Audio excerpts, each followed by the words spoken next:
नमस्कार, स्वागत है आप सभी का देवभूमि दिन भर में। मैं हूं आपके साथ कृतिका। बुलेटिन की शुरुआत करते हैं। मुख्यमंत्री आवास में पत्रकारों से बातचीत करते हुए सीएम पुष्कर सिंह धामी ने दो टूक कहा कि चाहे विकास का मामला हो या फिर अवैध निर्माण का एक्शन होगा और ये एक्शन सबको दिखाई भी देगा।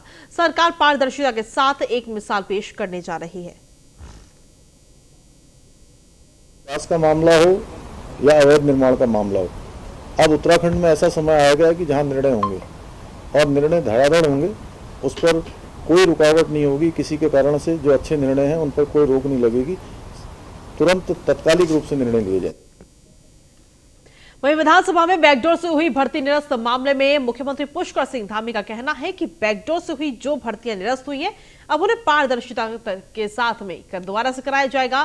साथ ही उन्होंने कहा कि खुद विधानसभा अध्यक्ष को पत्र लिखकर निष्पक्ष जांच कराने की मांग उन्होंने की थी। जब से विधानसभा की भर्तियों के बारे में बातें उठनी शुरू हुई कि इसमें पारदर्शिता नहीं अपनाई गई है, जो नियम है उसके विरुद्ध नियुक्तियां की गई हैं, हमारी पार्टी का भी स्पष्ट मानना है, हमारी पार्टी की एक नीति है, नियत है, एक सिद्धांत है कि कहीं पर भी अगर कुछ गलत होगा तो उसके खिलाफ हम लोग कार्रवाई करेंगे और जो खराब होता है उसको ठीक करेंगे। और जैसे ही मेरे संज्ञान में आया तो मैंने विधानसभा अध्यक्ष जी को पत्र लिखा था और पत्र में मैंने उनसे अनुरोध किया था कि ये सभी जो भर्तियाँ हैं ये निरस्त होनी चाहिए, पहले इसकी जांच होनी चाहिए। और उन्होंने जांच करवाई है। भर्तियाँ जो गलत पाई गई हैं उसको उन्होंने निरस्त करने के बाद मुझे भी भेजा था। मेरा भी उसमें अनुमोदन होना था। हमने कल ही उसका अनुमोदन कर दिया है। भविष्य में कभी भी इन अपराधों की पुनरावृत्ति न हो, इसलिए आगे लोक सेवा आयोग या अन्य किसी एजेंसी से ये सब परीक्षाएं करवाई जाएंगी। इस ओर हम विशेष रूप से नियमावली बनाने के लिए विधानसभा से भी कहेंगे और सरकार के स्तर पर भी। वहीं मुख्यमंत्री पुष्कर सिंह धामी ने शनिवार को राजभवन में गवर्नर गुरमीत सिंह से मुलाकात की।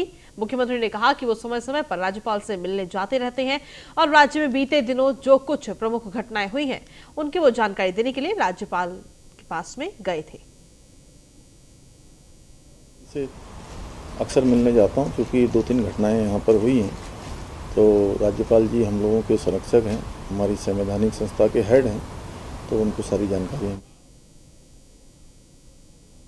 ऋषिकेश में चिल्ला नहर से अंकिता भंडारी का शव शनिवार को बरामद किया गया। परिजनों ने अंकिता भंडारी की डेड बॉडी की पहचान की। बता दें कि आरोपियों ने अंकिता भंडारी की हत्या के बाद उसको लापता दिखाकर पुलिस को गुमराह करने की कोशिश की थी। 19 साल की अंकिता भंडारी 18 सितंबर को लापता हुई थी। एक वंत्रा रिजॉर्ट में रिसेप्शनिस्ट के तौर पर वो काम करती थी। पुलिस ने अंकिता हत्याकांड में रिजॉर्ट मालिक पुलकित आर्य समेत 3 आरोपियों को गिरफ्तार कर लिया है। अंकिता भंडारी का शव बरामद होने के बाद सीएम पुष्कर सिंह धामी ने ऐलान किया कि मामले की जांच आईजीपी रेणुका देवी के नेतृत्व में एसआईटी करेगी और दोषियों को कड़ी सजा भी दिलवाई जाएगी। साथ ही मुख्यमंत्री ने कहा कि आरोपियों के गैरकानूनी रूप से बने रिजॉर्ट पर बुलडोजर द्वारा कार्रवाई भी शुक्रवार देर रात की गई।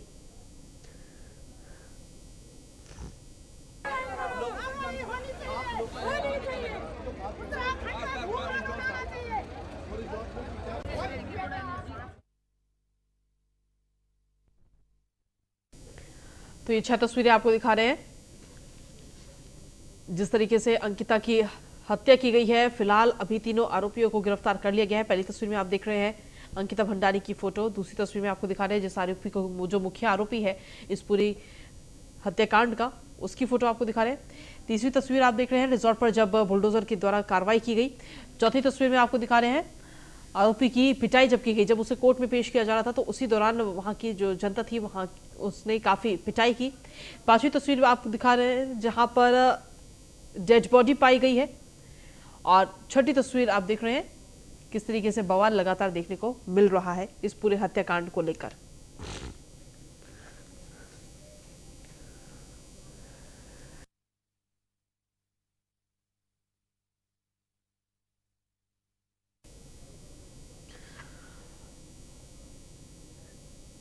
मुख्यमंत्री पुष्कर सिंह धामी ने अंकिता हत्याकांड पर मीडिया से खुलकर बातचीत की। मुख्यमंत्री ने कहा कि घटना संज्ञान में आने के बाद से ही सरकार ने तो रिपोर्ट पर कार्रवाई करते हुए एक बड़ा संदेश दिया है। मुख्यमंत्री पुष्कर सिंह धामी का कहना है कि मामले में जल्द से जल्द आरोपियों को सजा मिले, इसके लिए सरकार फास्ट ट्रैक कोर्ट में जाने से कोई गुरेज नहीं करेगी। कोई भी आरोपी बख्शा नहीं जाएगा।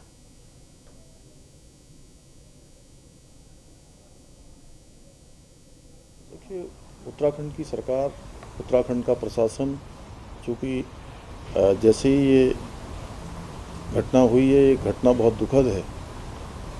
सरकार के लोग भी, मैं स्वयं मुख्य सेवक होने के नाते इस घटना के बारे में पूरी तरह से हम लोग जो भी कार्रवाई हो सकती है उन सभी कार्रवाइयों को कर रहे हैं, और इसमें किसी को कतई भी संशय नहीं होना चाहिए कि कोई भी इस पर बचने वाला है। जहाँ संगठन के स्तर पर, सरकार के स्तर पर, पुलिस प्रशासन के स्तर पर पूरी कार्रवाई होगी, कोई इसमें बचने वाला नहीं है। ये घटना में जो भी संलिप्तता है उन सब के खिलाफ हम कार्रवाई कर रहे हैं। राजस्व पुलिस का जो पटवारी थे उनके खिलाफ भी कार्रवाई हुई है। अपराधियों को जेल भेजा जा चुका है। जो रिजॉर्ट सरकारी भूमि पर और वन भूमि पर है उस पर ध्वस्तीकरण की कार्रवाई चल रही है। साथ ही साथ फॉरेंसिक जांच भी उसकी हमने कहा है कि जल्दी से जल्दी हो। उत्तर प्रदेश के मुख्यमंत्री योगी आदित्यनाथ की तर्ज पर पहली बार उत्तराखंड के सीएम पुष्कर सिंह धामी ने कार्रवाई की। पूर्व राज्य मंत्री विनोद आर्य के बेटे पुलकित आर्य के रिजॉर्ट पर शुक्रवार देर रात बुलडोजर भेजकर उसे गिराने की ये बड़ी कार्रवाई की गई है। उत्तराखंड में ऐसा पहली बार हुआ है जब सीधे तौर पर प्रशासन ने इस तरह की कार्रवाई की हो। डीजीपी अशोक कुमार के मुताबिक सीएम पुष्कर सिंह धामी के आदेश के बाद पौड़ी प्रशासन और पुलिस ने कार्रवाई की और आधी रात को ही पुलिस टीम ने आरोपी के रिजॉर्ट को बुलडोजर चलाकर ध्वस्त कर दिया।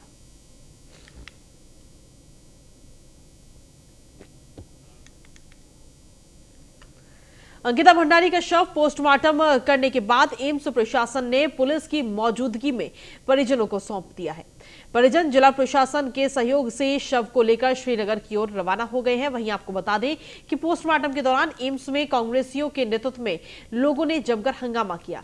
पुलिस को लाठियां भांजकर भीड़ को तितर बितर करना पड़ा। लोगों की भीड़ एम्बुलेंस के आगे लेटती हुई नजर आई। भीड़ ने हत्यारों को फांसी देने की मांग को लेकर जबरदस्त प्रदर्शन करते हुए नारेबाजी भी की। एसडीएम ऋषिकेश शैलेंद्र सिंह नेगी ने बताया कि पोस्टमार्टम रिपोर्ट एम्स प्रशासन पौड़ी जिला प्रशासन को भेजेगा। फिलहाल परिजन अंकिता का शव लेकर श्रीनगर की ओर रवाना हो गए हैं। वहीं कांग्रेस के पूर्व अध्यक्ष गणेश गोदियाल ने पूरे मामले पर सवाल उठाए हैं।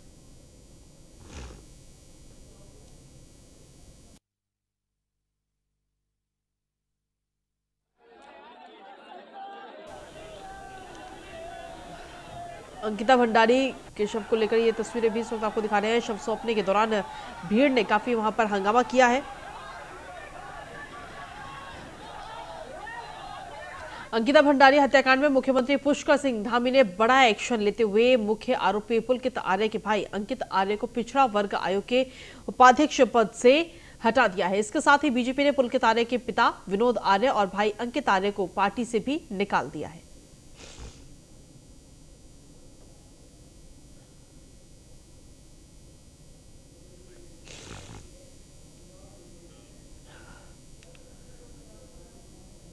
वहीं अंकिता भंडारी की हत्या से पूरा उत्तराखंड इस वक्त सुलग गया है। अंकिता भंडारी के हत्यारों के खिलाफ लोगों का गुस्सा बढ़ता ही जा रहा है। शुक्रवार को ग्रामीणों ने अंकिता भंडारी के हत्या आरोपी और बीजेपी नेता विनोद आर्य के बेटे पुलकित आर्य के रिजॉर्ट में तोड़फोड़ की थी।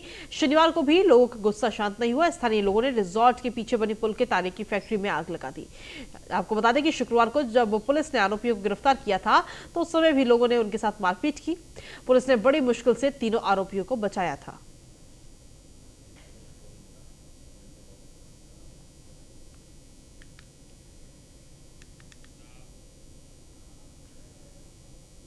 अंकिता भंडारी मर्डर केस से गुस्साए लोग आरोपियों को फांसी की सजा की मांग कर रहे हैं। वहीं अंकिता भंडारी की हत्या के बाद आरोपियों को फांसी की मांग कर रहे लोग एम्स पहुंचे। वहां पर स्थानीय विधायक रेणु बिष्ट की गाड़ी में आक्रोशित भीड़ ने तोड़फोड़ की। माहौल खराब होता देख विधायक वहां से निकल गई।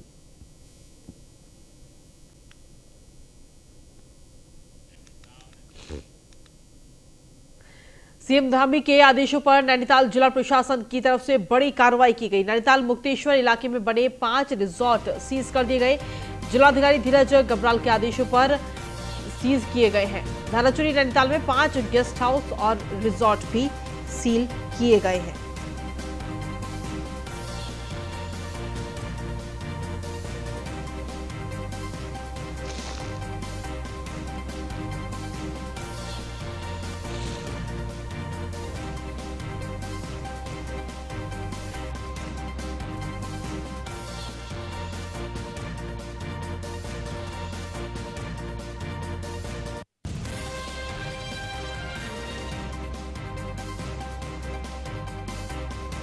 ये बड़ी कार्रवाई इस वक्त की गई है। रिजॉर्ट्स को सील किया गया है। ये तस्वीरें इस वक्त आपको दिखा रहे हैं।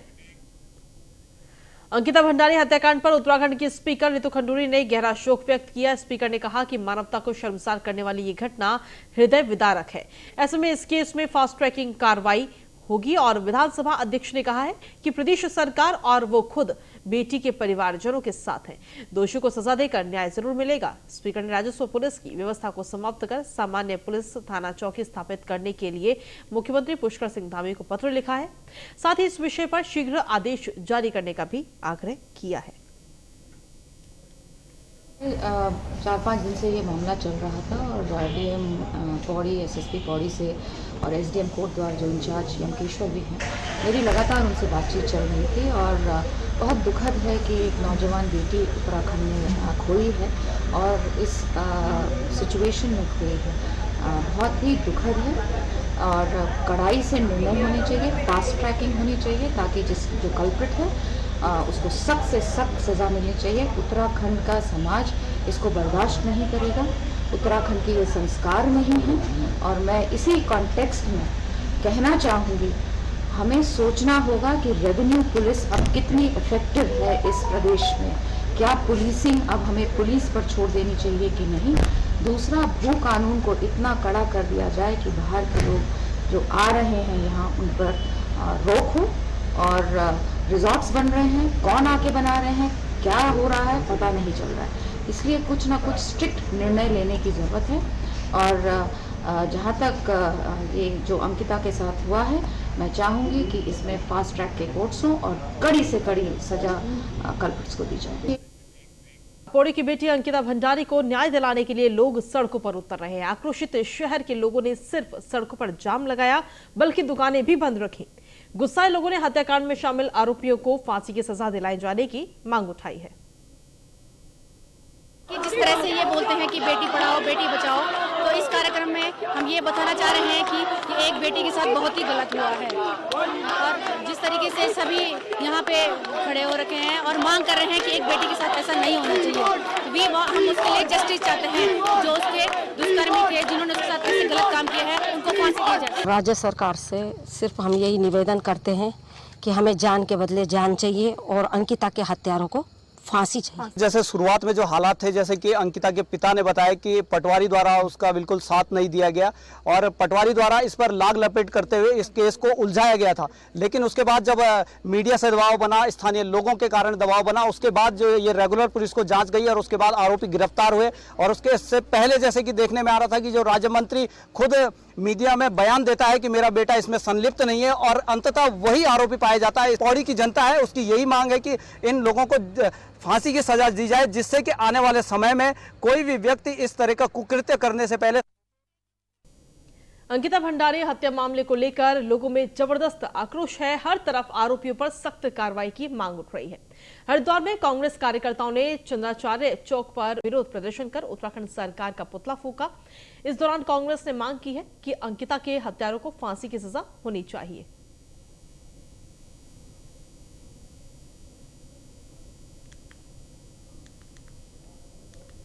वहीं अंकिता भंडारी हत्याकांड को लेकर प्रदेश की जनता में भी आक्रोश है, तो वहीं विपक्षी पार्टियां भी सरकार के खिलाफ धरना प्रदर्शन कर गंभीर आरोप लगा रही हैं। इस बीच पूर्व सीएम हरीश रावत ने कहा कि अंकिता, तुम्हारे बलिदान को नमन है। बेटा, आप जहां कहीं हो, आप अब केवल उपेंद्र सिंह भंडारी की बेटी नहीं हो, आप सारे उत्तराखंड की बेटी हो। उन सभी बहादुर बेटियों का आदर्श हो जिन्होंने प्रलोभन को ठुकरा कर हर तरीके की धमकी का मुकाबला करते हुए रिजॉर्ट मालिक द्वारा देह व्यापार का हिस्सा बनने से इनकार कर दिया और अपनी जिंदगी कुर्बान कर। उत्तराखंड हम सब सशक्त बार तुम्हारी बलिदान को नमन कर। अब ये दायित्व सरकार के ऊपर है, पुलिस के ऊपर है कि उन दोषियों को दंडित किया। कितनी अफसोस की बात है कि 6 दिन हमको अपनी बेटी की लाश।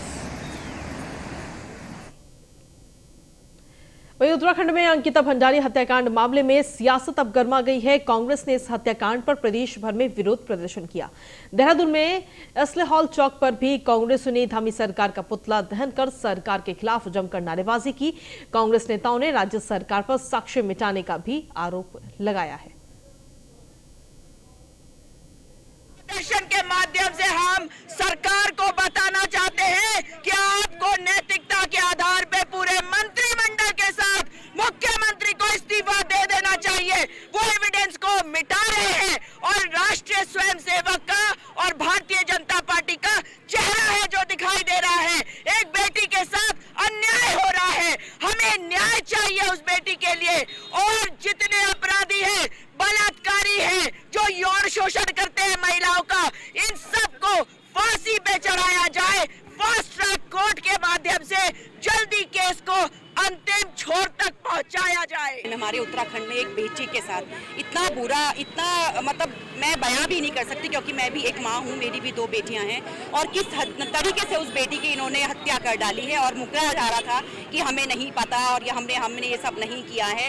और एक बात और मैं आपको बताना चाहती हूँ कि जब कल उस घिनौने अपराधी का बाप जब वहाँ पहुँचा चौकी में, तो वहाँ पे पुलिस की ओर से उसको चाय परोसी जा रही थी। तो आप ये बताइएगा कि हत्यारों को आप चाय दे रहे हैं और उसके माँ बाप वहाँ बिना पानी के भटक रहे थे जब थाने में, तो आपका ये फर्ज नहीं था कि उनको पानी के लिए भी पूछते? क्या वो अपनी बेटी के लिए इंसाफ मांगना कोई गुनाह है? लेकिन आज की डेट में जो भाजपा ने इतना अपराध। और खबरों का सिलसिला न्यूज़ इंडिया पर यूं ही लगातार जारी है। फिलहाल देवभूमि में इतना ही। नमस्कार।